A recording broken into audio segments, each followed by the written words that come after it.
So there's a platform called QUORA, and the QUORA happens to be where intellectuals meet to discuss contemporary issues.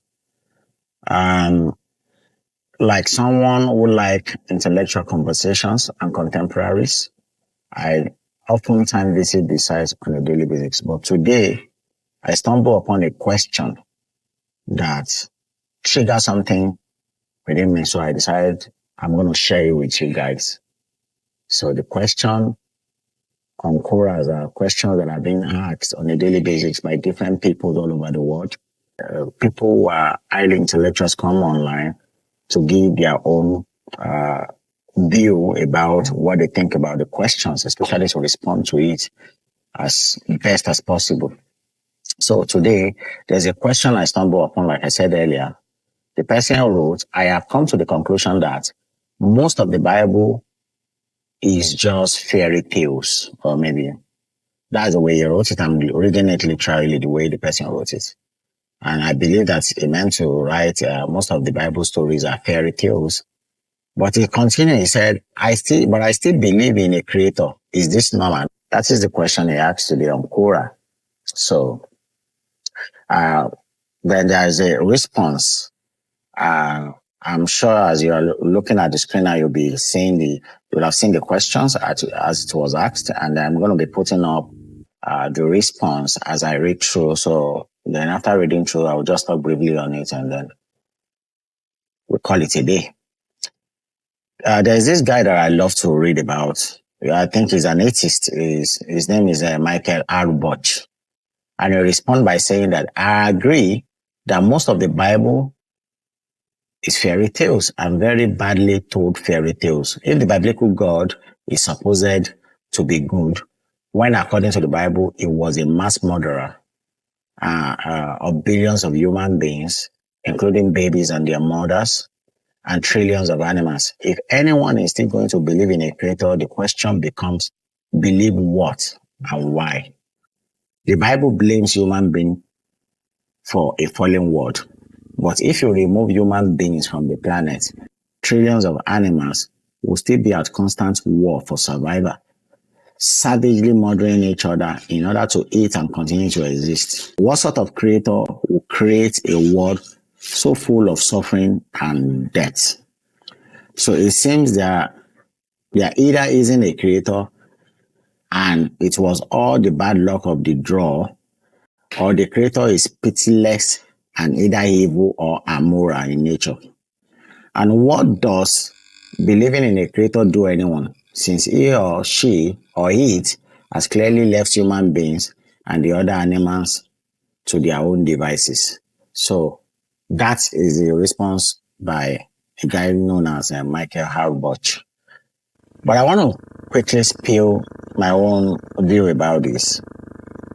Actually, I was also born into Christendom. I was raised by supposedly Christian parents. And while growing up, I have a lot of questions. And I've always questioned the norms, because any intellectual minds will always ask questions. You always want to question the norms to understand why some things are the way they are. So you won't just take things hook, line, and sinker and then just believe that the way you were being told is the way it is. It is not often time like that. It is not often time the norms. And then from what I have discovered about life, reality is something that you need to keep questioning. You need to question the reality from time to time in order to get a clearer view of life, better than what you know of life as at yesterday. So in my own belief system, I believe that almost everything that we know on earth today are fairy tales, especially the concept, the institutions, any sort of institutions, ranging from religious down to academics, down to education, down to societal institutions that were being put in place in order for, we were told that they were supposed to probably help guide us and all that, but I believe in my own view, that they were actually designed for one purpose and one purpose only, for control purposes. So I have always asked this question, so that's why this particular question triggered something in me, and I decided to share it. That we were told that we were the problem of this earth, and we were the fallible ones who destroyed the world, and that was why the world was wiped out at a particular time, and only one family and uh, each species of animals were left, to survive or to continue to propagate the world by constantly giving birth to other animals, and then human beings. I think a particular family were being tasked with the uh, huge responsibility of repopulating the world. And I believe that all that are just really not true according to, if we are to believe in the concept of what the Bible instituted by saying that human being cause folly. But I've always asked this question. So if human beings kill each other, commit all sort of atrocities, and it's been termed to be sinful, and they were wiped out. So what about the animals in the forest, in the bush, in the Amazon area, and the Savannah area, where the survival instinct is what they were as in into their consciousness. It is designed, embedded into their consciousness that they have to survive by any means necessary. And most of those APS animals, especially the carnivores, oftentimes feast on the weaker ones who are either the carnivores, weaker carnivores like them, or somehow the herbivores who only feed on eggs or grass or whatever. And till tomorrow, I have not really read anywhere where animals are to be judged by the ability to survive, because they have their instinct is to survive anyway, and then they are not created. They didn't create themselves, and then obviously someone or something made them that way. So if we are to blame anything, why not blame the being that could have made them? I don't think any supposed story that we read from Genesis to Revelation really matter. It's just for control purposes. Things that were put together in order to form an alliance with the people who put them together for control purposes, just to put people under chain. But these are not physical chain. They are the conscious one or the unconscious one, if I'm to put it in right perspective, whereby you are being conformed to become somehow or somewhat, but you don't even know that you are being conformed. So I believe what Michael R. Bush says here by saying that the Bible blames human being for a fallen world, but if we remove human being from the planet, trillions of animals will still be at constant war for survival. And so are the human beings. Everybody on this planet looking for one way or the other to survive. And while trying to survive, sometimes they eat each other, destroy each other, displace each other. But I believe that if someone is to be blamed, it could be the creator who enables all those possibilities. And actually, I concur that everything written in the scriptures are fairy tales. And I also have a concern.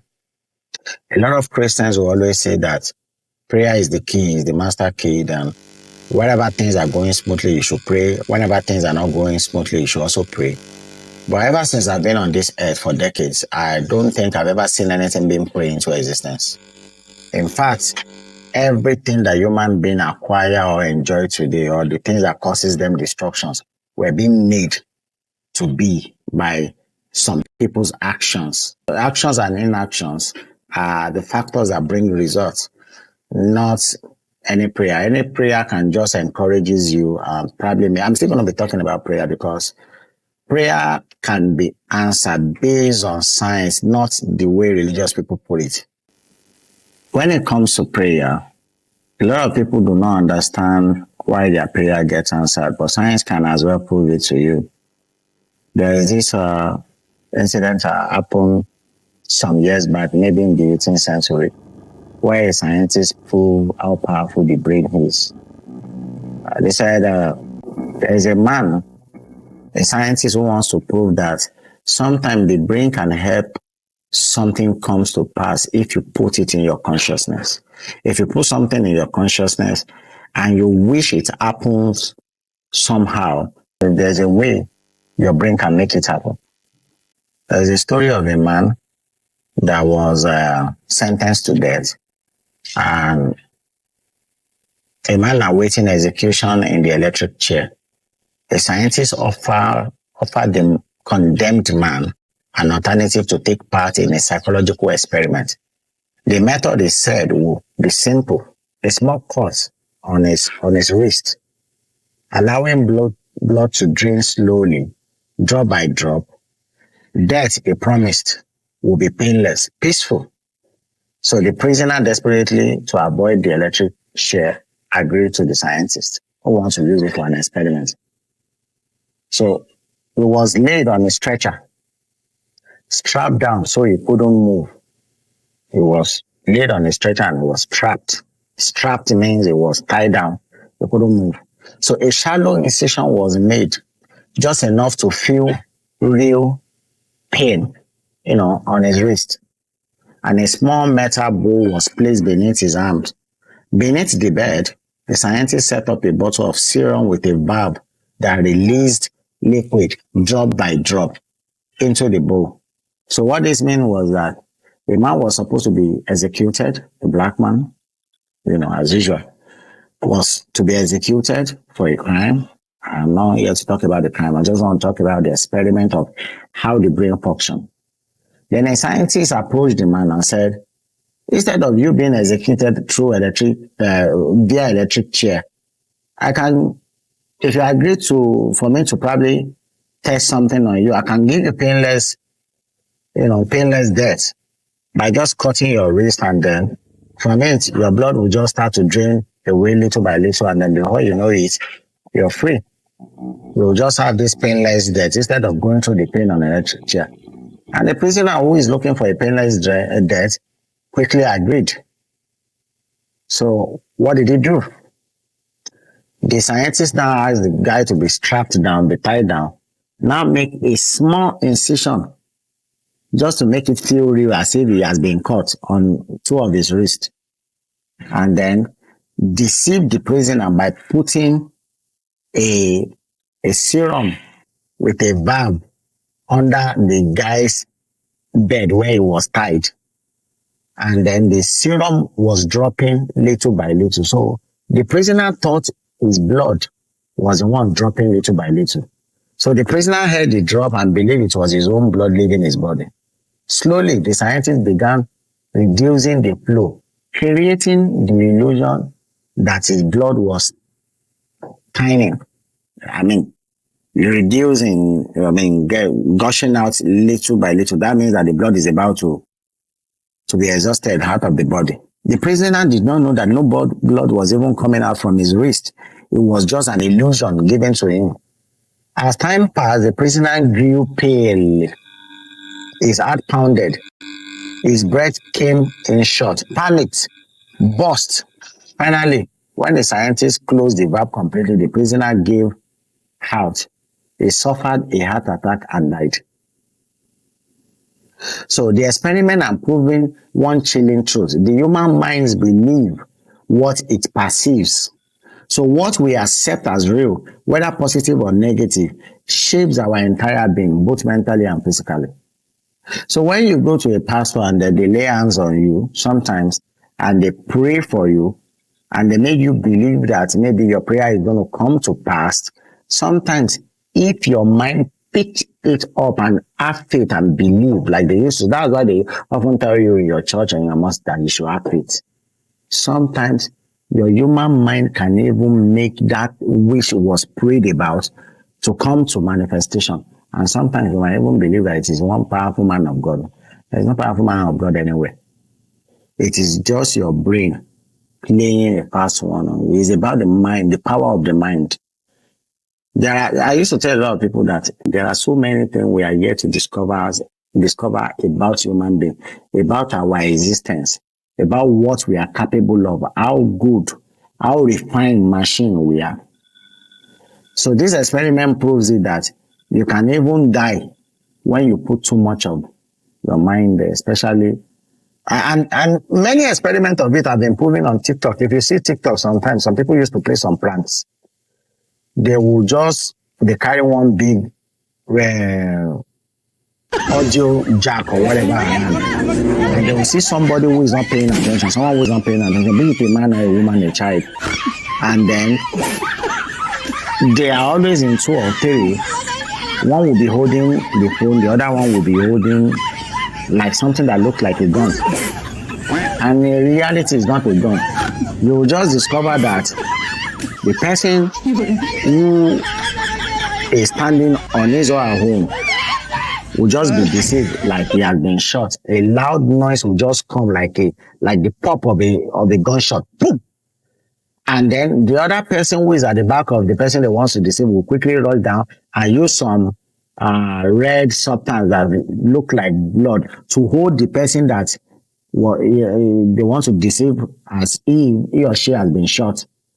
And then before you know it, you see the person crying, shouting as if he or she has actually been shot. Whereas it's their mind or his mind playing a fast one, because no shots even came. So that is how the human mind works. If you don't believe me, just go and look at the skits online. They are everywhere on YouTube, on TikTok, where people are falsely shot, falsely given fake shots, and they believe the shot actually happened until they make them believe that it is a lie. We are just pranking you. You will see the person shouting, screaming in agony as if he or she has been shot. That's the power of the mind. Because the mind was made to believe that that shot actually happens, you will think you are about to die. So it's the same thing when it comes to, so the mind has no limits when it deceives itself. And when it can't understand something, it invents its own truth, often mistaking the natural for the supernatural. In life, we often face obstacles that seem impossible to overcome. Someone might tell us there is no hope. And if we believe, that belief becomes our reality.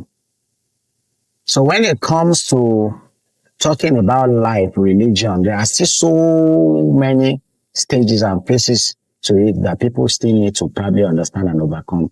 In reality, there is no such thing as supernatural. And even if there is, no human being have ever encountered it. Or even if there is, if we have encountered it, we have misinterpreted it. So this is where I will end today's video. Thank you for watching. Thank you for paying time and attention. So if you want to continue to enjoy contemporary issues that cut through diverse stratas of life, beautiful conversations like this, please subscribe to the channel, give a like and a thumb up if you like the video, and if you have a contrary opinion to what I said, and put it at the comment section. I will surely respond to it. Until I come your way next time. Take care.